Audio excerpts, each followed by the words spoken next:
Good morning student. कैसे हैं आप सभी? बढ़िया। देखिए, हमारा ये कम्युनिकेशन स्किल का चल रहा था। कल मैंने क्लास स्टार्ट की है और क्लास मैंने स्टार्ट की है इसकी 4th यूनिट से। रीजन, इसका एक रीजन है कि जो पहले की यूनिट है समय हमारे पास कम है, क्योंकि मैं सोशियोलॉजी की मैडम हूँ। मैंने कल भी बताया था मैं कम्युनिकेशन स्किल की मैम नहीं हूँ, लेकिन हालांकि इसके ऊपर मैंने एक डिप्लोमा डिग्री हासिल की है, तो मुझे इस सब्जेक्ट में नॉलेज है। तो मैंने सोचा क्यों ना अपनी नॉलेज को मैं अपने स्टूडेंट के बीच स्प्रेड करूं, जिस कारण मैंने तुमने भी बोला कि मैम कम्युनिकेशन स्किल पढ़ा दीजिए, तो मैंने ये टॉपिक पढ़ाना शुरू किया। आज जब मैं इसके सिलेबस को देख रही थी तो मेरे मन में कुछ ख्यालात आ रहे थे और मैं सोची थी क्यों ना तुम्हारे से क्लास में जाने के बाद मैं साझा करूंगी। देखिए, ये जो कम्युनिकेशन स्किल है, पर्सनालिटी डेवलपमेंट है या इंटरव्यू की प्रोसेस है, जो पूरा सिलेबस है वो इसी में है। और ये हम क्यों क्लासरूम में क्यों पढ़ रहे हैं? हम एनईपी की बात कर रहे हैं या क्लासरूम में हम क्यों बात कर रहे हैं? ये कम्युनिकेशन स्किल में जो भी ये शब्द आए हैं, ये किस लिए आए हैं? तो आपको ये ध्यान देना है, कहीं ना कहीं गवर्नमेंट भी चाहती है सिर्फ हम क्लास तक आके पढ़ के ये लिख के ना जाएं। सुनो, स्टॉप राइटिंग, लिखना बंद करो अब तुरंत सब लोग। ये तो मैंने इसलिए लिख दिया क्योंकि ये कोई डिजिटल बोर्ड नहीं है, स्मार्ट क्लासरूम नहीं है, जिसके कारण, और बोर्ड भी ऐसा है बेचारा, जब लिखती हूं तो हिलने लग जाता है, इसलिए मैं पहले ही लिख देती हूँ बोर्ड पर। अब ये बात सुनो कि ये सिलेबस में इंट्रोड्यूस क्यों हुआ, या इसका पैटर्न जो ऑब्जेक्टिव टाइप है, ये कहना क्या चाहता है? ये कहना चाहता है कि आप अपने अंदर छुपी हुई, जो आपके अंदर छुपी हुई प्रतिभाएं हैं, उसको बाहर निकालिए। ठीक है? आप इस समय क्लास में बैठे हैं, कैसे पोस्टर में बैठे हैं, कोई ऐसे, कोई ऐसे, कोई ऐसे, बोल्ड बैठिए, ऐसे स्ट्रेट बैठिए। अपनी पर्सनल देखो, किन्हीं लोगों के चलने से, किन्हीं लोगों के बोलने से, किन्हीं लोगों की, जब वो मंच पे खड़े होते हैं तो हमें लगता है कि क्या बोल रहे हैं, उनकी बातों में कितना ज्यादा प्रभावशीलता है। तो ये क्या होती है? हमारी बॉडी लैंग्वेज। मैं कई बार बता चुकी हूं कि हमारा सिर्फ मुंह ही नहीं बोलता है, हमारी आंखें भी बोलती हैं, हमारे हाथ भी बोलते हैं, और हमारा खड़े होने का तरीका ये बताता है कि हमारे अंदर कितना कॉन्फिडेंस है, हमारे अंदर कितना आत्मविश्वास है। सब्जेक्ट, चाहे तुम बीएससी के स्टूडेंट हो, चाहे बीए के, चाहे बीकॉम के, सिर्फ सब्जेक्ट पढ़ने का मोटिव अपना क्लास में ये मत रखना कि हमें पढ़ना है, एक डिग्री हासिल करनी है। सबसे पहले जो मैं हमेशा से अपने हर स्टूडेंट को बोलती हूं, अपने अंदर कॉन्फिडेंस बिल्डअप करिए, आत्मविश्वास ले आइए। और आत्मविश्वास मैं जैसा कि बताती हूं, हर ताले की चाबी है। आपके अंदर आत्मविश्वास होगा तो आप कोई भी परीक्षा हासिल कर सकते हैं, पास कर सकते हैं। आत्मविश्वास होगा तो कोई भी इंटरव्यू झटके में आप क्रैक कर सकते हैं। तो ये आत्मविश्वास जो है, ये सफलता की चाबी है। और कम्युनिकेशन, जो कल से मैंने आपको ये 4th यूनिट पढ़ानी शुरू की है, ये भी यही बोलता है। अभी मैं जब बताऊंगी तो आपको पता चलेगा कि इस कम्युनिकेशन को हम इस क्लासरूम में पढ़ के इसका मोटिव क्या है। दूसरी बात, क्योंकि एग्जामिनेशन का पैटर्न है ऑब्जेक्टिव टाइप, इसमें डिस्क्रिप्टिव नहीं लिखना है, ऑब्जेक्टिव और डिस्क्रिप्टिव। आप हमेशा देखते होंगे कोई भी कंपटीशन का जब एग्जाम होता है, उसका मोड या तो ऑब्जेक्टिव टाइप होता है या फिर क्या होता है, डिस्क्रिप्टिव टाइप। ऑब्जेक्टिव टाइप का मतलब होता है उसमें ऑप्शन दिए जाते हैं। देखिए, हमारे दिमाग को सब आता है, ये बहुत होशियार है, हमारा दिमाग बहुत होशियार है।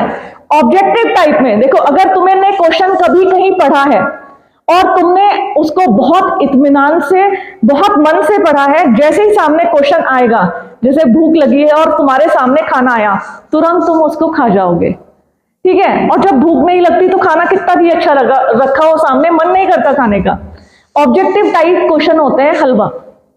हलवा मतलब अगर तुम्हें आता है तो तुम फट फट फट आंसर करते जाओगे, अगर तुम्हें नहीं आता है तुम चाहकर भी उसका आंसर नहीं दे पाओगे।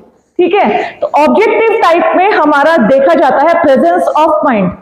अक्सर एग्जाम में देखा जाता है तुम्हें 2 घंटे में 100 क्वेश्चन करने हैं, ऑब्जेक्टिव टाइप। अब तुम 1 घंटे को 10 मिनट दे दो और तुम्हें आता होगा तो वो चंद सेकंड का काम है, तुम एकदम से उसको ऑप्ट कर लोगे और सर्कल कर दोगे। कौन बनेगा करोड़पति आप लोगों ने देखा है? अच्छा, नहीं देखा है। एक वो है अमिताभ बच्चन का शो, कौन बनेगा करोड़पति, देखा है? मैंने क्या कहा था, मेरी क्लास में बैठ के तेज से बताओ, देखा है? बिल्कुल। कौन बनेगा करोड़पति में जब जितने भी कैंडिडेट आते हैं उनका सिलेक्शन कैसे होता है, उनको वो देते हैं सीक्वेंस में लगाइए, आते सबको है, एक दो के गलत होते होंगे। समय का फेर, जिसने सबसे कम समय में ऑप्शन को सीक्वेंस में लगाया वो हॉट सीट पर आके बैठ जाता है। और करा तो सबने, काफी लोगों ने सही किया है, लेकिन वही समय का फेर। तो ये डिपेंड करता है हमारे दिमाग में, हमारी प्रेजेंस ऑफ माइंड में, कितना हमारा दिमाग जो है सामने है, कितना हम देख रहे हैं, कितना हम बाहर नहीं देख रहे हैं। टोटली जो ये कम्युनिकेशन स्किल है इसी के ऊपर डिपेंड करता है, कितने आप प्रेजेंस ऑफ माइंड हो, आपके अंदर आत्मविश्वास कितना है, आप कितने अच्छे क्वेश्चन पढ़ लो। क्वेश्चन देखो, कई बार बच्चे मुझसे सिविल सर्विसेज, पीसीएस, यूपीएससी की तैयारी करने वाले स्टूडेंट, इवन मैं पढ़ाती हूँ बच्चों को अपने सिविल सर्विसेज का, तो बच्चे कहते हैं मैम क्वेश्चन आते हैं, कई बार सॉल्व करने में टाइम लग जाता है। दैट्स इट, यही बात होती है। सबसे ज्यादा इंपॉर्टेंट होता है रीजनिंग, मैथमेटिक्स के क्वेश्चन में कितने कम टाइम में तुम क्वेश्चन ऑप्ट कर पाओ। सीसेट पैटर्न होता है, वहां तुम्हें ये नहीं देखा जाएगा कि बच्चे ने 10 मिनट एक क्वेश्चन में ले लिए, वहां तो तुम्हें सेकंडों में उस क्वेश्चन को सॉर्ट आउट करना पड़ता है। तो ध्यान रखना, अपने दिमाग को सदैव उपस्थित रखें। कहां? क्लास में या ऐसी जगह पे। प्रेजेंस ऑफ माइंड में क्यों कहती हूं? अपने आप को एकदम तुरंत, फिर उससे क्या होगा, ध्यान केंद्रित होगा, सेंट्रलाइज होगा, और उससे आप कोई भी प्रश्न का उत्तर चंद मिनटों में दे पाएंगे। और जो ये पूरा सिलेबस है, इसका मोटिव यही है, इनका मोटिव ये नहीं देखना है कि तुम्हारी कम्युनिकेशन स्किल, तुम्हारा ये इंटरव्यू स्किल कैसी है ना, इन पूरे पेपर का मोटिव है तुम्हारे अंदर कितना आत्मविश्वास है, तुम कैसे, प्रेजेंस ऑफ माइंड कैसा है, तुम्हारा आईक्यू लेवल कितना है, वो है इसका मतलब। तो ध्यान रखना, हर बार क्लास शुरू करने से पहले ये मैं सब चीज कॉमन सी बातें समझाती हूँ, आती तुम्हें सब है, सिर्फ समझाने का मोटिव यही है कि तुम चीजों को समझो। कल मैंने पढ़ाया था कम्युनिकेशन प्रोसेस, संचार की प्रक्रिया, कि कम्युनिकेशन प्रोसेस कैसे होते हैं, उसके मेन कंपोनेंट। आज मैं बताने जा रही हूं verbal and non verbal communication. देखिए, कम्युनिकेशन दो प्रकार का होता है। कम्युनिकेशन साधारण शब्दों में अगर हम कहें कम्युनिकेशन को या संचार को, जब हम किसी के से बातचीत करते हैं, वार्तालाप करते हैं। अब जैसे मैं इस क्लासरूम में पढ़ा रही हूं, ये भी कम्युनिकेशन हुआ। नेताजी भाषण दे रहे हैं, वो भी कम्युनिकेशन हुआ। ठीक है, तुम आपस में दो लड़कियां बाहर खड़े होकर बातें कर रहे हो, वो भी कम्युनिकेशन है। तुम परीक्षा दे रहे हो, वो भी कम्युनिकेशन है। परीक्षा देना भी कम्युनिकेशन है। अब कम्युनिकेशन दो प्रकार का होता है, जो कम्युनिकेशन है, संचार है, verbal and non verbal. Verbal मतलब लिखित, बहुत इजी। देखो, पूरा सिलेबस बहुत इजी है, मैं तुम्हें बस यही कह रही हूं, प्रेजेंस ऑफ माइंड रखो, कुछ रटने का नहीं है इसमें, सिर्फ समझने का है। अगर तुम्हें समझ में आ गया, इजीली तुम एग्जाम में, इसके नंबर नहीं जुड़ने वाले हैं, इजीली इस क्वेश्चन पेपर को क्वालिफाई कर जाओगे। Verbal and non verbal communication मतलब मौखिक संचार, और नॉन वर्बल मतलब लिखित संचार। अलिखित मतलब मौखिक, वर्बल कहते हैं मौखिक, यानी मुंह के द्वारा। देखिए, जब संचार का जो तरीका होता है, वे ऑफ कम्युनिकेशन होता है, वो क्या होता है, वर्बल होता है। वर्बल मतलब मुंह से। मैं तुम्हें क्लास में इस समय पढ़ा रही हूं, ये वर्बल कम्युनिकेशन है। नेताजी स्टेज पे भाषण दे रहे हैं, वो वर्बल कम्युनिकेशन है। ठीक है, फिर तुमने किसी रामलीला, एक क्वेश्चन ऑब्जेक्टिव टाइप बताओ, या इसका बताओ, जो रामलीला अभी दशहरे पे चली थी, वो वर्बल है कि नॉन वर्बल, मौखिक है या लिखित? बताओ भाई, हलवा सामने रखा है तो चुप क्यों हो? बोलना सीखो। मौखिक मतलब वर्बल, बोलना सीखो। रामायण मौखिक थी, उसका कोई लिखित साक्ष्य, लिखित तो किताब थी, लेकिन जो मंचन चल रहा है, जो वो रोल प्ले कर रहे हैं, राम का, सीता का, हनुमान का, वो मौखिक यानी वर्बल कम्युनिकेशन है। तो कम्युनिकेशन के वो प्रकार, यानी संचार की का वो प्रकार जिसमें मौखिक रूप से, चाहे पढ़ाने के माध्यम से, विचारों को व्यक्त करने के माध्यम से हमारे मुख का प्रयोग किया जाता है, उसे कहते हैं वर्बल कम्युनिकेशन, यानी मौखिक संचार।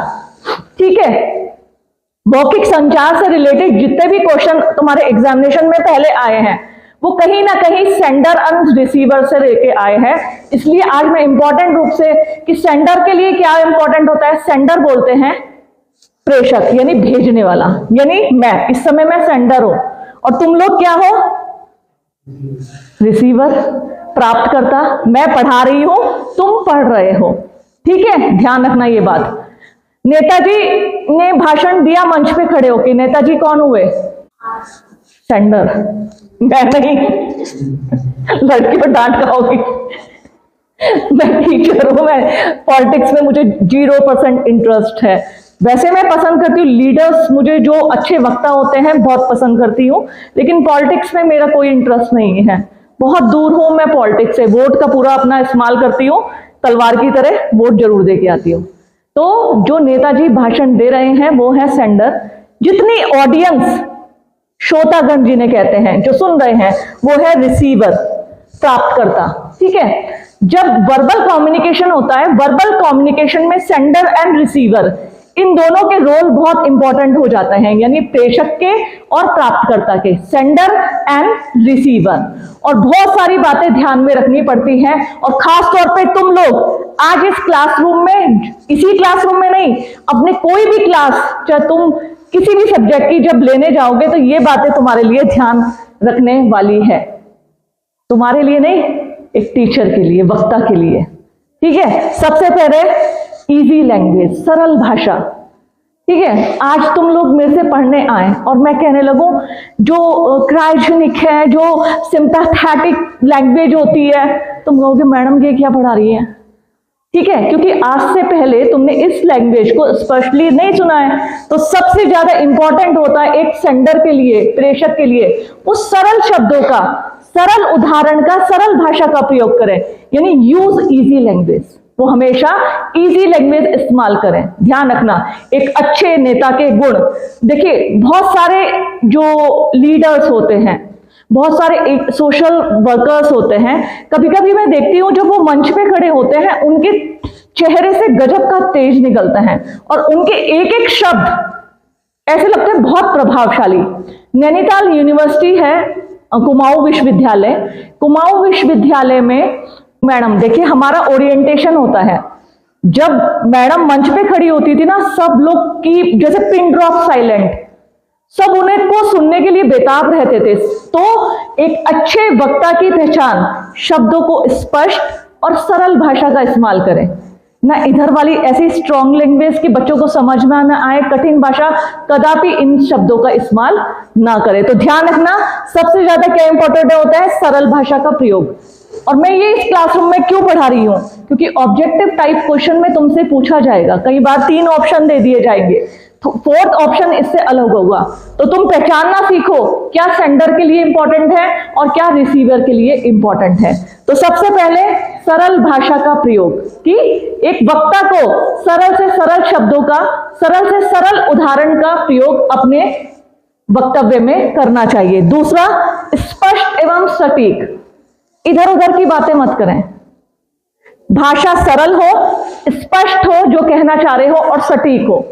सटीक ये नहीं कि कल रात मैंने एक उड़न तस्त्री देखी और वो यहां पे उतरी, फिर उसमें से 2 एलियन निकले और मैं स्तब्ध, मैंने सोचा कल क्लासरूम में जाके बच्चों को बताऊंगी। और स्पष्ट किसी तरीके का बातों में, किसी तरीके का किसी भी चीज का अपने, जैसे हम कहते हैं ना, अपने मन गढ़ंत बातों को परोसना नहीं चाहिए। बिल्कुल स्पष्ट बताओ, सटीक बताओ, एग्जाम्पल दो जिससे सामने वाले को समझ में आए। तो सरल भाषा का प्रयोग, स्पष्ट एवं सटीक। दूसरा, हम कहते हैं ना हमारी वॉइस की पिच होती है, सा हाई पिच, सा मीडियम पिच, सा लो पिच। किन्हीं लोगों को हम कहते हैं ये मुंह ही मुंह में बोल रहे हैं, सुनाई नहीं दे रहा कह क्या रहे हैं, है ना, बहुत धीमे बोलते हैं। फिर बहुत से लोग होते हैं बहुत तेज बोलते हैं, तो लगता है कान बंद कर लो यार, ये चीखेंगे अभी। ठीक है, हमेशा एक अच्छे वक्ता की पहचान, सेंडर जिसे हम कहेंगे प्रेषक की पहचान, कि उनका पिच यानी आवाज का जो स्तर होता है, वॉइस की जो पिच होती है वो बिल्कुल लेवल में होनी चाहिए। ऐसा नहीं बच्चों आज मैं तुम्हें पढ़ाने, तो ऐसे क्या ये चिल्लाना हुआ, ये बोलना नहीं हुआ, इससे क्या हुआ तुम कहोगे ये हो क्या रहा है। ठीक है, एक नॉर्मल पिच रहती है कि जिससे पीछे वाले को भी सुनाई दे और आगे वाले को भी सुनाई दो, और ऐसा भी ना हो कि मैं बोल रही हूं, कई बार बच्चे क्या कहते हैं, मैम टीचर ऐसा बोलते हैं कि आगे वाले बच्चे तो सुन लेते हैं, पीछे तक आवाज ही नहीं पहुंच पाती है। तो ये भी कम्युनिकेशन गैप आ जाता है इससे। ये अभी मैं आगे पढ़ाऊंगी, कम्युनिकेशन गैप यानी बाधाएं, संचार के मार्ग में बाधाएं कैसे आ सकती है, पिच से भी आ सकती है। ठीक है, तो अपने वॉइस का जो पिच होती है वो बिल्कुल लेवल में रखिए, यानी अपनी आवाज का स्तर जो है वो एक एवरेज रखिए। अजीत, अपनी आवाज का स्तर एवरेज में रखिए, ऐसा ना हो ये क्या है अभी बताऊंगी, ये तुम क्या गलती कर रहे हो। अभी नेक्स्ट आएगा रिसीवर के लिए ध्यान देने योग्य बातें। नेक्स्ट है अपने संदेश को, जो भी कोई संदेश देना चाहते हो, देखो मैंने तुमसे कई बार क्लास में कहती हूं कि बच्चे क्लास, तुम कोई यूकेजी एलकेजी के बच्चे नहीं हो। ठीक है, आज की तारीख में मैं मानती हूं पढ़ाना सबसे कठिन प्रोफेशन है, और खासतौर पे तुम जैसे एडल्ट्स को पढ़ाना, ना ना ना ना ना, तुम जैसे एडल्ट्स को तो पढ़ाना बेहद ही मुश्किल है, क्योंकि यूट्यूब का जमाना है, सोशल मीडिया का जमाना है, चैट जीपीटी से तुम सब कुछ पढ़ सकते हो, तो तुम्हें इतनी जल्दी पढ़ाना आसान नहीं है। बड़ी बड़ी यूनिवर्सिटीज में प्रोफेसर घबराते हैं बहुत से।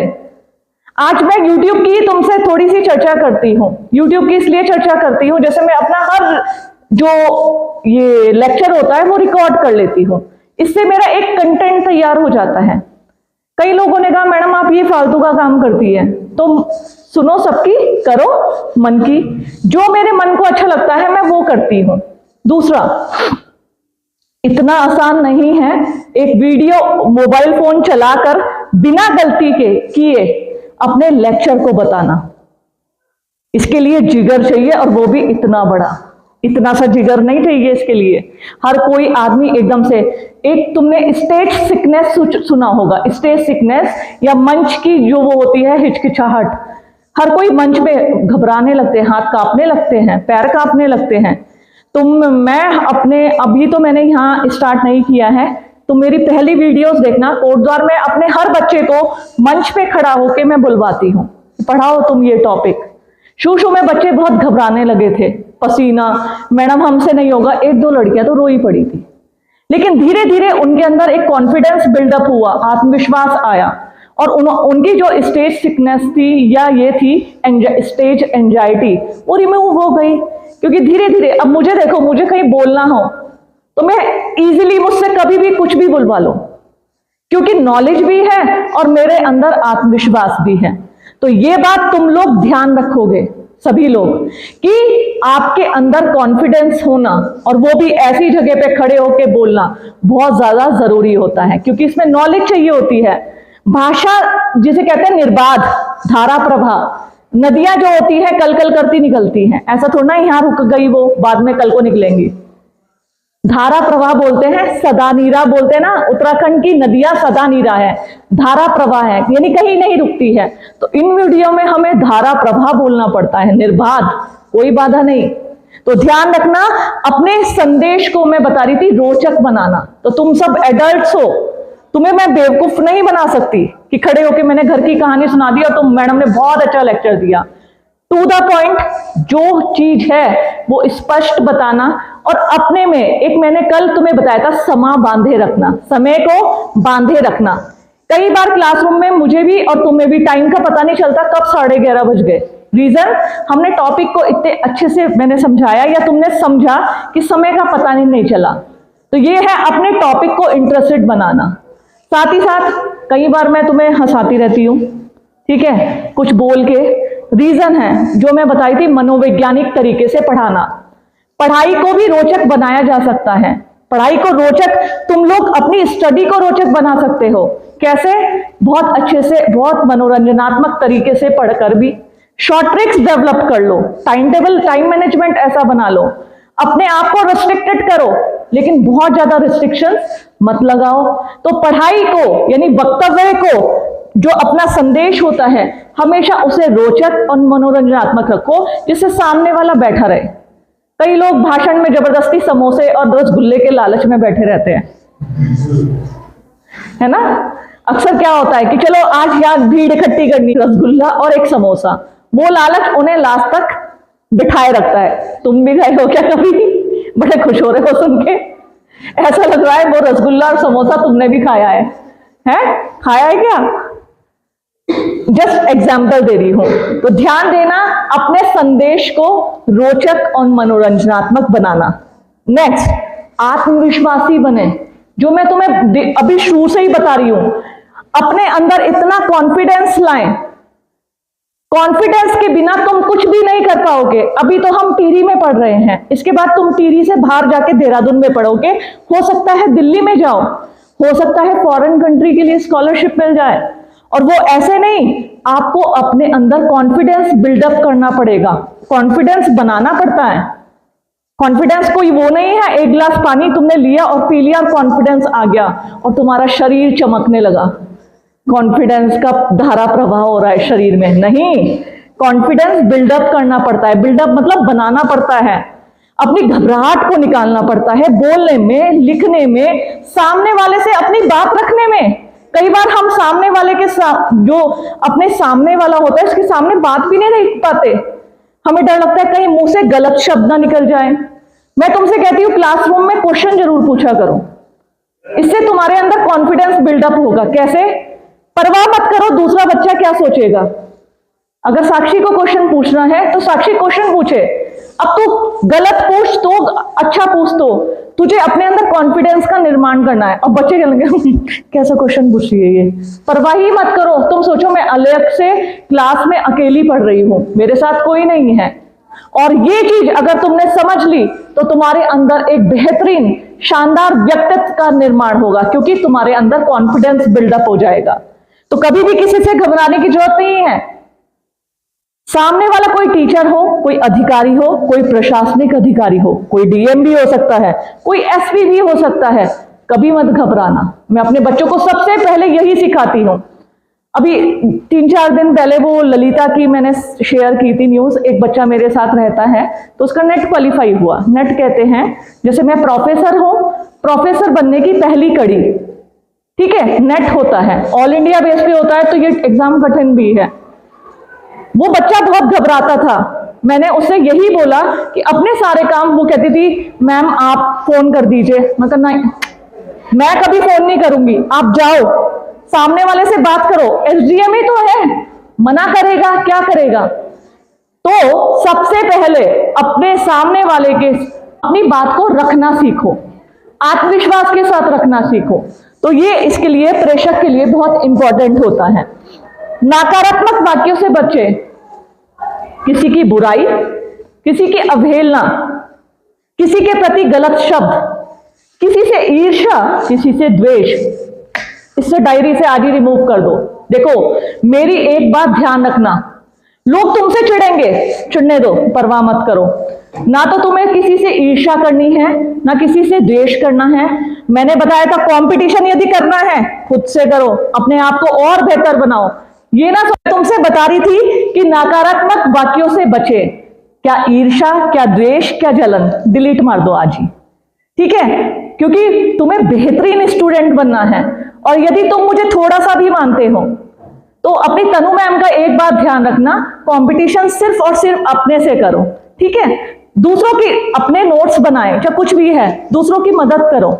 मैं अपने नोट्स आज तक बच्चों को भेजती रहती हूं, और तुम्हें नहीं, जिनको मैं जानती भी नहीं, मध्य प्रदेश का नीलेश है, ठीक है, बिहार की रंजनी है और राजस्थान की दीक्षा है, सब मुझसे जुड़े हैं इस यूट्यूब से। मैं नहीं जानती, फेस टू फेस नहीं जानती। लखनऊ यूनिवर्सिटी का विजेंद्र है और कुशल छत्तीसगढ़ से है। कुशल मेरे टेम्पलेट, जितने थंबनेल देखते हो ना आप लोग मेरे यूट्यूब चैनल पे, वो छत्तीसगढ़ से बन के आते हैं। उस बच्चे को मैंने ना तो कभी देखा है, ना कभी फोन पे बात की है, सिर्फ मैसेज के थ्रू। तो कहने और किस लिए, ना तो मैं कभी किसी से ईर्ष्या, कभी द्वेष, कभी जलन तो रखती ही नहीं हूं, ना कभी अपने अंदर कॉन्फिडेंस बिल्डअप करिए, आत्मविश्वास लाइए, तो आप कुछ भी कर सकते हैं, कुछ भी संभव है। और मैं तो ये इन चीजों को, सोर्स को और इन सब चीजों को बिल्कुल भी मानती नहीं हूँ।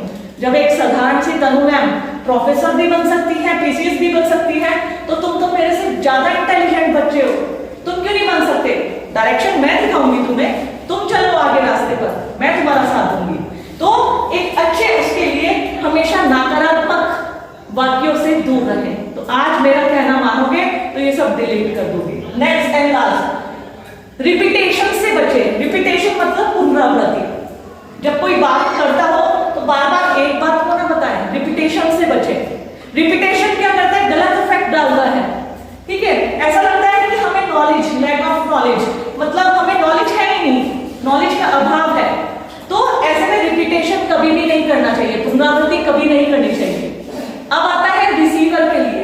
रिसीवर के लिए क्या इंपॉर्टेंट है? प्राप्तकर्ता के लिए। देखिए, प्राप्तकर्ता के लिए इंपॉर्टेंट है हमेशा प्राप्तकर्ता, रिसीवर। आज इस क्लासरूम में बैठे कर एक बच्चे के लिए बता रही हूं, ये तुम्हारे लिए है। किसके लिए? तुम्हारे लिए, सबके लिए। पीछे तक अजीत देख ले, अंकुश और जो नए बच्चे आए हैं, सबके लिए जाइए। वक्ता का ध्यान केंद्रित करना, यानी जो बोल रहा है, वक्ता इन द सेंस मी, और रिसीवर आप लोग हमेशा एक हेल्दी लिसनर बने। हेल्दी मतलब स्वस्थ लिसनर। सुनना भी एक कला है। मैं तुमसे कहती हूँ, अब तुम बातें कर रहे हो सबसे, ये सुनना क्या लिखा है मैडम ने, ऐसे करें, इसको हम लिखते हैं। इतनी देर में तुमने क्या खो दिया, मैडम ने क्या बता दिया, वो तो सब निकल गया, ठीक है। वो तो बाई चांस मैं अपनी वीडियो रिकॉर्ड करती हूँ तो हमारे पास है, चलो वीडियो से रिवाइड हम देख लेंगे कि मैडम ने क्या बोला था। हमेशा एक गुड, अगर हम मंच पे खड़े हैं, बोलने के साथ साथ सुनना भी एक कला है। तो हमेशा वक्तव्य पे या वक्ता पर अपना कंसंट्रेशन रखिए, ध्यान केंद्रित रखिए। आपसी बातचीत करें ना करें, है ना, आपसी बातचीत नहीं करनी चाहिए। हमेशा ध्यान रखना चाहिए, जब कोई सामने वाला बोल रहा है तो आपस में बातचीत मत करो। कल वो दिव्यांश में भी आया था, बच्चा बहुत अच्छा है, अच्छी बातें कर रहा था, लेकिन वो बीच बीच में बोल रहा था, तो उससे क्या हो रहा था? डिस्ट्रैक्शन। मैंने बताया, देखो पढ़ाना एक कला है, ऐसे पढ़ाया नहीं जाता, ठीक है। कोई मैं रट के, किताब से रट के नहीं आई हूँ। मैं तो तुम्हें अपने दिमाग से जो समझ में आता है या जो मेरी नॉलेज है वो तुमसे शेयर कर रही हूँ। ऐसे में कोई पेन टिक टिक टिक करता है और कोई हाथ से ऐसे करे तो वो डिस्ट्रैक्शन होता है। कोई मतलब मैं जो तुम्हें बताना चाह रही थी वो मैं एकदम से दिमाग में आता था और भूल जाती थी। तो ये सब डिस्ट्रैक्शन नहीं होना तो चाहिए, यानी आपसी बातचीत कभी भी ना करें। मोबाइल का प्रयोग करें ना करें, मोबाइल का प्रयोग मत करिए। साइलेंट मोड पे रख दीजिए थोड़ी देर के लिए, उससे क्या होगा? साइलेंट मोड, देखो ऐसा नहीं है मोबाइल का प्रयोग कि मोबाइल ले जाओ ये मत, इसके तो मैं बिल्कुल फेवर में नहीं हूँ। मोबाइल आज की तारीख में हमारा एक अच्छा सा हथियार है, और लड़कियों के लिए खास तौर पे। उत्तराखंड पुलिस ऐप डाउनलोड किया है तुमने? नहीं किया है? कितनी गलत बात है, तुम्हें पता नहीं है उसकी खास बात। मैंने उत्तराखंड पुलिस ऐप डाउनलोड किया है। फॉर एग्जाम्पल, अभी मेरे साथ कुछ हो जाए, मुझे कुछ नहीं करना, मैं SOS बटन दबाऊंगी और तुरंत मैं खतरे में हूं, मेरी जल्दी से मदद करो। तुम्हें इतना नहीं पता है, तभी तुम्हारे पास पुलिस पहुंच जाएगी। और तुम्हें अपनी इस चीज की नॉलेज भी नहीं है, तो अपने राइट्स के बारे में जानो। मोबाइल रखना गलत बात नहीं है, मोबाइल का मिसयूज करना गलत बात है। मोबाइल रखिए, इससे पढ़िए, अपने अधिकारों के लिए प्रयोग में लाइए। गूगल पे आप ऑनलाइन पेमेंट कर सकते हैं, जरूरी नहीं है पैसे रखना जेब में, गिर गए तो हम क्या देखेंगे। मोबाइल का प्रयोग करिए, लेकिन एक सीमा के अंदर, एक दायरे के अंदर, अपनी लिमिटेशन का ध्यान रखिए। तो मोबाइल का प्रयोग क्लास करते समय मोबाइल को साइलेंट कर लें, ठीक है। प्रयोग करें लेकिन मोबाइल को साइलेंट कर ले। अगर किसी की कॉल आ रही है क्लास के बाद या कहीं जब ऐसे उस पे मंच पे हो, उसके बाद आप इस्तेमाल कर सकते हैं। फिर है सामने वाले को धैर्य पूर्वक सुनना, ठीक है। पेशेंस से सामने वाले को सुनना कि वो बोल क्या रहा है, ये भी बहुत बड़ी कला होती है। किसी जैसे दिव्यम के अंदर पेशेंस ही नहीं था सुनने का। पहले सुनो पूरी बात, जब मन में कोई प्रश्न चिन्ह हो या कोई प्रश्न हो तब सामने वाले से प्रश्न पूछो। तो धैर्यपूर्वक सुनना चाहिए किसको, सामने वाले को। इसी प्रकार वक्ता की शारीरिक भाषा का ज्ञान। मैं तुमसे अभी अभी जब ये लेक्चर शुरू किया था तो मैंने बताया था कि हमारी आंखें बोलती हैं, हमारा चेहरा, जरूरी थोड़ा मैं समय बोल रही हूं तो यही बोले।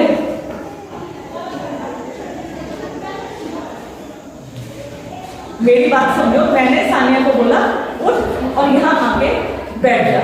हमारी आंखें भी बोलती है, हमारे हाथ भी बोलते हैं, हमारा जिसे कहते हैं ना बॉडी लैंग्वेज, तो इसी शारीरिक भाषा जिसे कहते हैं वो शारीरिक भाषा इसे ही कहते हैं। देखो जब इंटरव्यूज होते हैं ना, खासतौर पे सिविल के इंटरव्यू, सिविल सर्विसेज मतलब जब हम डीएम एसडीएम के पद के लिए जब प्री मेंस क्वालिफाई करने के बाद इंटरव्यू में जाते हैं, और चूंकि मेरे को अनुभव है, फर्स्ट टाइम जब मेरा पीसीएस का इंटरव्यू हुआ तो मैंने देखा मेरे बोर्ड में 5 सदस्य थे और एक जो सदस्य थे साइड में वो बैठ के बस देख, ना तो मुझसे कुछ पूछ रहे थे, तो मैं जैसे देखती थी तो उनकी साइड में मुझे देख के मुस्कुराने लगते थे। तो अच्छा सा तो लगा, लेकिन मन में ये प्रश्न उठा कि मेरे से क्वेश्चन क्यों नहीं पूछ रहे हैं। तो मैं इंटरव्यू देकर जब आई तो मैंने अपने हस्बैंड से कहा, सुनो वहां पे एक सदस्य थे, बड़े अच्छे थे, हंसमुख थे, पूछ कुछ नहीं रहे थे, वो बस मुझे देखे जा रहे थे। तो मेरे मन में भी था कि अब क्या वो औरों के जवाब जो मुझसे क्वेश्चन पूछे जा रहे थे वो सेटिस्फाइड थे। तो मेरे हस्बैंड ने मुझे बताया कि वो एक साइकियाट्रिस्ट थे, वो तुम्हारी बॉडी लैंग्वेज चेक कर रहे थे, तुम्हारा प्रेजेंस ऑफ माइंड। जरूरी नहीं है जो क्वेश्चन पूछा जाता है कि उत्तराखंड का निर्माण कब हुआ, कितने प्रयाग हैं यहाँ पे, और यही तुम दे पाओ। इंटरव्यू में तुम्हारी बॉडी लैंग्वेज, तुम्हारा प्रेजेंस ऑफ माइंड, तुम्हारे हाव भाव, ये सब चेक किए जाते हैं, इसके नंबर होते हैं। तुम्हारा मेरे वो बात मुझे बिल्कुल जेन्युइन लगी, क्योंकि तुम्हारे दिमाग का मूल्यांकन प्रीलिम्स और मेंस में हो चुका है। प्रीलिम्स और मेंस जब तुमने क्वालिफाई कर लिया तो ये माना गया आईक्यू बहुत अच्छा। तो वो उन्होंने मुझे बताया कि वो हमारी बॉडी लैंग्वेज, प्रीलिम्स और मेंस में हमारा असेसमेंट हो चुका है, हमारे आईक्यू लेवल का, हमारी नॉलेज का। इंटरव्यू में असेसमेंट होता है हमारी बॉडी लैंग्वेज का, हमारे प्रेजेंस ऑफ माइंड का, कि जैसे कोई प्रश्न पूछा, अब प्रश्न वो नहीं मुझसे, मैंने एक वीडियो देखना उसमें बता रखा है, और ये बिल्कुल फैक्ट बता रही हूँ, मैं कोई मनगढ़ंत नहीं बता रही हूँ। जिस समय मेरा पीसीएस में सिलेक्शन हुआ था डिस्ट्रिक्ट इंफॉर्मेशन ऑफिसर पे, तो उस इंटरव्यू बोर्ड में मेरे से एक लास्ट क्वेश्चन पूछा गया कि आप पहाड़ पर जॉब कर रहे हैं और आपके सामने भालू आ गया, आप क्या करेंगे? ये वाला क्वेश्चन। और मैं सुन के मैंने कहा सर मैं अपनी सांस रोक के, मैंने वो रामू शामू की कहानी याद रखी थी कि रामू शामू दोस्त थे, एक बार भालू आया तो रामू भाग गया, शामू ने क्या किया, सांस रोक ली अपनी, भालू ने सोचा ये मरा हुआ है। तो मुझे सडनली वो बात ध्यान आई, तो मैंने कहा सर मैं सांस रोक के लेट जाऊंगी। तो उन्होंने कहा वो इतनी देर में ना तुम्हें खा के आगे निकल जाएगा। फिर मेरे दिमाग ने कहा तनु इसका आंसर ये नहीं है। तो मैंने कहा हाँ ठीक है सर मैं ना दौड़ने लगूंगी, खूब तेज दौड़ूंगी। तो उन्होंने कहा भालू तुमसे तेज दौड़ेगा। मैंने कहा अच्छा ये भी नहीं है इसका आंसर। मैंने कहा सर मैं पेड़ पे चढ़ जाऊंगी। जब डर लगता है ना मैडम तब पेड़ पे कोई नहीं चढ़ पाता। तो मैंने अपने मन में सोचा भालू आ जा तो मुझे खा ले। अब तो इसका आंसर यही हो सकता है, अंदर है कि आ भाई तू खा ले मुझे, मामले को खत्म कर। तो मुझे उसका जवाब नहीं पता चला था। फिर मेरे पापा ने बताया घर जब मैं आई, फिर मैंने बताई ये वाली बात। तो पापा ने कहा कि ऐसे हाथ फैला दो तो भालू अपने से बड़े पर हमला नहीं करता। वो मुझे थोड़ा लॉजिक अभी तक समझ नहीं आया और उसका आंसर मैं आज तक ढूंढ रही हूँ। तो कहने का मतलब सिर्फ और सिर्फ इतना है कि अपनी बॉडी लैंग्वेज जो हमारी शारीरिक भाषा है उसको इम्प्रेसिव बना। ठीक है, जैसे कुछ लोग कुछ पूछते हाँ जी मैम, हाँ करते हैं मम्मी, नहीं मैम, ऐसे नहीं। इससे लगेगा आप कितने भयभीत है, कितने डरे हुए हैं। और जिससे आपको भी प्रश्न पूछा था बेटा आप कहाँ से, मैम मैं पता कहाँ से हूँ, मतलब आपकी आंखें आपके हाथ सबने बोलना शुरू कर दिया। ये आपके आत्मविश्वास को दर्शाता है। और ये कम्युनिकेशन में इंपॉर्टेंट रोल अदा करते हैं। अब एक आता है नॉन वर्बल कम्युनिकेशन। किसी की क्लास तो नहीं है आप लोगों की? है बेटा, आप चले जाओ, वीडियो देख लेना। क्या नाम है आपका? अच्छा, BSc। ओके, आप निकल जाओ बेटा, क्योंकि ये क्लास खिंच जाएगी। तुम्हारी तो नहीं है किसी की? हाँ, एक है नॉन वर्बल कम्युनिकेशन यानी लिखित संचार। अभी तक हम बात कर रहे थे मौखिक की, भाषा की, बॉडी लैंग्वेज की, सेंडर की, रिसीवर की। अब हम बात कर रहे हैं लिखने की। जब कम्युनिकेशन का साधन होता है लिखना। मुझे किसी से प्यार हो गया, मैं सोचा बोल तो पाऊंगी नहीं, ऐसा करो लिख के दे दो, मैं तुमसे बहुत प्यार करती हूँ। तुमको कि मैडम कैसी बातें कर रही है? बिल्कुल सही बात कर रही हो। मैंने तुम्हें बताया था राइटिंग एक स्किल है, लिखना एक कला है, हर कोई नहीं लिख पाता। और जरूरी नहीं है प्यार किसी अपोजिट उससे ही हो, अपनी माँ से, ठीक है, अपने टीचर से, मैडम आपसे, बच्चों के लेटर्स अगर मैं तुम्हें दिखाऊं, ऐसे ऐसे लेटर्स मेरे पास हैं कि जो मैं पढ़ के दम रह गई, बच्चों की फीलिंग्स। तो ये सब लिखना भी एक कला है और ये किसके अंतर्गत आता है? नॉन वर्बल कम्युनिकेशन यानी लिखित संचार में। अब इसके गुण आते हैं क्योंकि एग्जाम में सबसे ज्यादा यही पूछे जाते हैं। क्या? लिखित नॉन वर्बल कम्युनिकेशन के गुण। दूरस्थ स्थान में संदेश के लिए, जब एरिया ज्यादा हो, अमेरिका में, यूरोपियन कंट्री में कोई तुम्हारा रिलेटिव रहता हो और तुम वहां तक अपनी बात पहुंचाना चाहते हो, तो तुम लिखने के माध्यम से, लेटर के माध्यम से। देखिए, लिखित संचार कहते हैं जब हम किसी पत्र के माध्यम से, ठीक है, अपनी किसी मेल के माध्यम से, इसके साथ ही साथ हम अपने विचारों को पत्रिकाओं के माध्यम से छापते हैं, या लिखने के माध्यम से जब हम किसी को जैसे लिखित में देते हैं, तो ये सब लिखित संचार के अंतर्गत आता है। और ये दूरस्थ स्थानों में जो कम्युनिकेशन होता है उसका ब्रिज का कार्य करता है लिखित संचार, क्योंकि हम जब भेजते हैं सामने वाले को तो यहाँ लिखना सबसे ज्यादा इंपॉर्टेंट हो जाता है। दूरियां जब ज्यादा हो तो ये बहुत काम आता है। कानूनी रूप से वैध, देखिए रिटर्न को, लिखने को आज सबसे ज्यादा मान्यता दी गई है, ठीक है। वो कैसे? बोलने की अपेक्षा तुम अब कहने लगो सर हमारा इंटरव्यू तो बहुत अच्छा हुआ था, मैं तो मान के चल रही थी 100 में से 90 नंबर आने चाहिए। कभी भी इंटरव्यू को चैलेंज नहीं कर सकते तुम कि तुम्हें लग रहा है कि मेरे 100 में से 90 नंबर आने चाहिए थे और आए हैं सिर्फ 40 नंबर, क्योंकि तुम्हारे पास कोई प्रमाण नहीं है। लेकिन हाँ, जो तुमने परीक्षाएं दी हैं और तुम्हें पता है कि तुम्हारे सारे प्रश्न सही हैं, मात्र 2 क्वेश्चन गलत है, तो वो क्या करते हैं? तुम्हें आधार प्रदान करते हैं, कानूनी रूप से वैध होते हैं। तुम्हें पता है, मैंने तुम्हें डिस्कस करा था, ये डिस्क्लोज भी किया था, जितना भी मैं मेंस एग्जाम देती थी PCS का, उनकी सभी की कॉपियां आज मेरे पास हैं। मैंने RTI के माध्यम से अपनी सारी कॉपियों को मंगा लिया था और अपनी कमियों को ढूंढा, मेरी किस क्वेश्चन में कहां कमी रह गई जो मेरा सिलेक्शन नहीं हुआ। कहते हैं ना, कल मैंने बताया था स्ट्रेटेजी, रणनीति बहुत महत्वपूर्ण होती है। किस लिए? क्योंकि मुझे पता चलना चाहिए मेरी कमी कहां है। ये नहीं कि इसके नंबर मुझसे ज्यादा आ गए, उससे कंपैरिजन मत करो। मैंने अपनी कॉपियां मंगवाई, अपनी कमियों को ढूंढा, फिर उन्हें निखारा और अंततः सफलता हासिल की। नेक्स्ट एग्जाम में मुझे सफलता मिली, मेरा रिटर्न भी क्वालिफाई हुआ, इंटरव्यू भी हुआ। तो क्या कहा था मैंने? कंपटीशन अपने से करो। तो लिखित रिकॉर्ड जो होते हैं वो कानूनी रूप से वैध होते हैं। नेक्स्ट है, अगर आपको कोई जानकारी मिले और वो अधूरी हो तो आप RTI जो मैंने कॉपी मांगी थी, राइट टू इंफॉर्मेशन, उसे बोलते हैं राइट टू इंफॉर्मेशन, सूचना का अधिकार। इसको समझो, इसको मैं एक दिन विस्तृत पढ़ाऊंगी तुम्हें सूचना के अधिकार को। तुम्हें नहीं पता है, तुम्हारे पास एक बहुत बड़ा ब्रह्मास्त्र है। क्या है उस ब्रह्मास्त्र का नाम? RTI के माध्यम से तुम कोई भी गवर्नमेंट से, किसी जगह से भी कोई भी डॉक्यूमेंट प्राप्त कर सकते हो। अब इसके आज टाइम नहीं है तो मैं इसका और विस्तार से तुम्हें एग्जाम्पल बताती। ब्रह्मास्त्र, अपने अधिकारों के बारे में जानो। अब और जब तक सोते रहोगे ना, दूसरे के ऊपर डिपेंड करोगे, तब तक बहुत देर हो चुकी होगी। इसलिए अपनी क्लास के हर एक बच्चे को मैं बोलती हूँ, अपने राइट्स को जानो, पहचानो, सो मत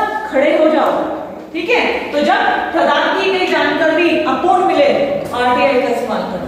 नेक्स्ट है रिकॉर्ड रख सकते हैं। इस लिखित संचार का सबसे अच्छा, सबसे महत्वपूर्ण पक्ष है कि हम रिकॉर्ड को रख सकते हैं। मौखिक में तो नेताजी ने वहां मंच पे कुछ ऐसा बोला था कि सबको 1 लाख रुपए मिलेंगे, लिखित में थोड़ी ना था, वो तो मौखिक में बोला था।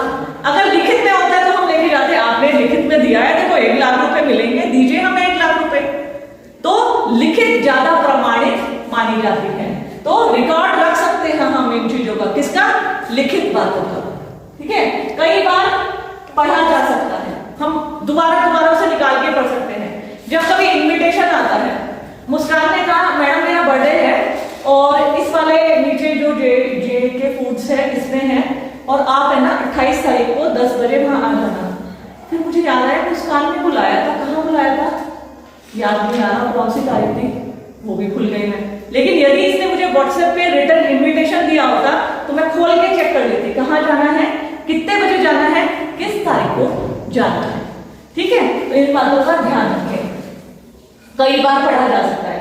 अब इसके दोष, जरूरी नहीं है सब कुछ अच्छा ही अच्छा है, इसमें बहुत सारी कमियां भी हैं। जैसे अगर हमने किसी को संदेश भेज दिया उसमें हम संशोधन नहीं कर सकते। कार्ड, जैसे कई बार मैं लोगों के शादी के कार्ड देखती हूँ, कुछ गलती हो जाती है, अब छप भी गए, अब बट भी गए, फिर सबसे कहा जाता है फोन करके अरे वो गलती से टाइम है ना 1 बजे था वो 8 बजे छप गया, तो 8 बजे को 1 बजे मान, तो सबको इंडिविजुअली फोन करना पड़ता है, मैसेज भेजने पड़ते हैं, और कुछ लोग तो अब क्या होगा, तो संदेशों को संशोधित एक बार निकलने के बाद नहीं कर सकता।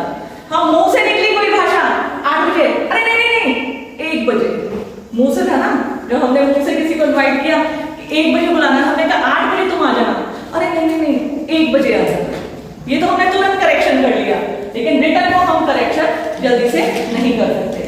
ऐसे ही लिखने में समय बर्बाद होता है, वास्तव में लिखने में क्या होता है, समय बर्बाद होता है। फिर ये वाली लैंग्वेज समझ नहीं आ रहा, काटा, समय भी बर्बाद, पैसे भी बर्बाद, पेज भी, सब कुछ बर्बाद होता है लिखने में। नेक्स्ट है अधिक लागत, यानी खर्चा ज्यादा आता है। एक पेज पे लिखा, फिर तुमने फाड़ के फेंक दिया, दोबारा लिखा, फिर फाड़ के फेंक दिया, तो ये खर्चीली है। फिर प्राप्तकर्ता की प्रतिक्रिया का अभाव, जैसे तुमने किसी को कोई पत्र लिखा, तुम तो वहां नहीं थे ना, अब पत्र को पढ़ के उसे गुस्सा आया, खुशी हुई, या उसके हाव भाव क्या थे, तो तुम नहीं पहचान पाओगे। लेकिन यदि मैं यहाँ सामने से ही बातें कर रही हूँ और बता रही हूँ बच्चों कि ऐसा है, कल मेरी तरफ से पार्टी है, ठीक है, जेके फूड्स पे जरूर आ जाना। सब खुश हो गए और मैं भी खुश हो गई, बताकर है तुम्हारे हाव भाव प्रतिक्रिया ऑन द स्पॉट मैंने देख ली है क्या प्रतिक्रिया है। लेकिन जब हम किसी को लिखित में कोई संदेश भेजते हैं तो उसकी प्रतिक्रिया हमें तुरंत नहीं मिल पाती है, प्रतिक्रिया का अभाव होता है। तो ये है बच्चों वर्बल कम्युनिकेशन यानी मौखिक संचार, नॉन वर्बल कम्युनिकेशन मतलब लिखित संचार। तो ध्यान रखना, verbal communication and non verbal communication. Question मैंने तुम लोगों से कहा था कि मैं ऑब्जेक्टिव टाइप क्वेश्चन तुम्हें बताती रहूंगी, समय नहीं मिल पाया बच्चों कल भी, तो मैं ऐसा करूंगी, मैं फिर से एक वीडियो पूरे कम्युनिकेशन पे वाली उस पे बना के ना एक पीपीटी प्रेजेंटेशन पे वीडियो बना दूंगी, तुम्हें सारे ऑब्जेक्टिव क्वेश्चन दे दूंगी, फिर उन्हें पढ़ना, उसके बाद टेस्ट लूंगी तुम्हारा ऑनलाइन ही, ग्रुप के माध्यम से, ग्रुप में क्वेश्चन के माध्यम से, ठीक है।